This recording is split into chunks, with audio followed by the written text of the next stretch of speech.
Welcome back to See You in the AM.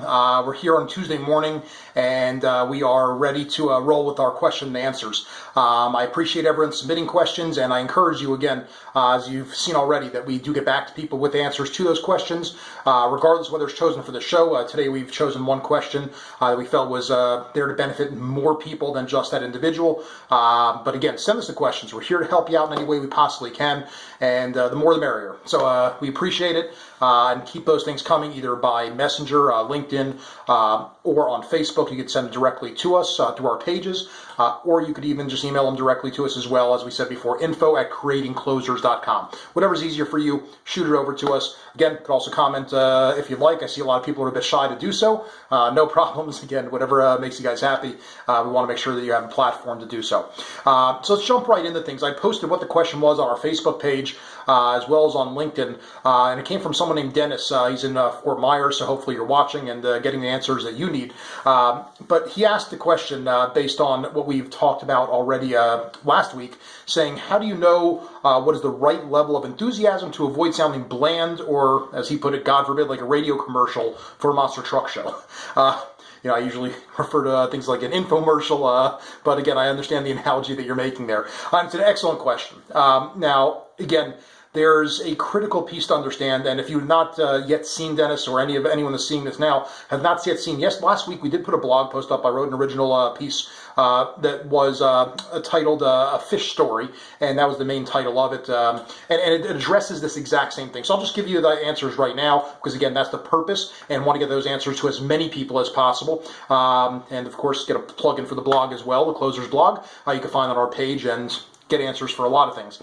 Now, as I wrote there, as I've advised people in the past, you have to treat when you are speaking to a prospect or in a meeting, a sales process meeting, like you're talking to your best friend, convincing them to do something that you love and they absolutely hate. And I think the example that I use and why it's called a fish story is talking about a person that is getting seasick going out on a boat, but you have no other option to go fishing. You love fishing. And how are you going to speak to your best friend?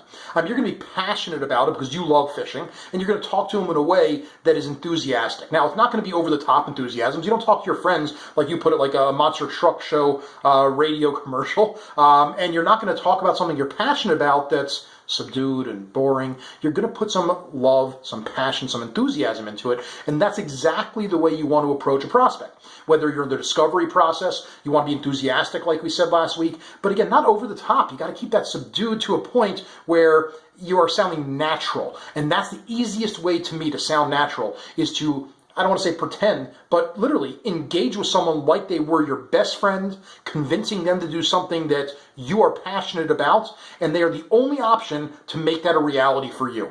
You approach every prospect that way, they're going to feel your passion, they're going to feel your enthusiasm, and they're going to end up saying yes more often than not, and you're not going to come across, like you suggested there, a little bit overly enthusiastic, and of course not the other side, which is completely non-enthusiastic. Got to find that comfortable balance. So hopefully that helps you to understand what it is to find that comfortable balance, to be successful with it, and we'll get into a quote for today to get our day started, and I encourage people, we'll do this again on Thursday, and every Tuesday and Thursday going forward for the foreseeable future. Keep the questions coming. We're here to help you out, and we want to see you succeed. Now, the quote of today is from Brian Tracy, and he says, you become what you think about most of the time. Keep your mind on what you want instead of what you don't want. Again, we talked about focus in the past. We talked about mindset, and it is essential to be focused on your goal, focused on your dreams, and making sure we are doing the actions to get us from point A to point B. So let's stay focused today. Let's keep our minds on what it is that we want versus what we don't want. Stay in a positive mindset. Have an awesome, positive, and successful day. And let's get out there and let's close them. So I will look forward to seeing you guys tomorrow, and we'll get back to more of the skill-oriented conversation, and then Thursday again with answering some more questions. Have a great day. See you in the AM.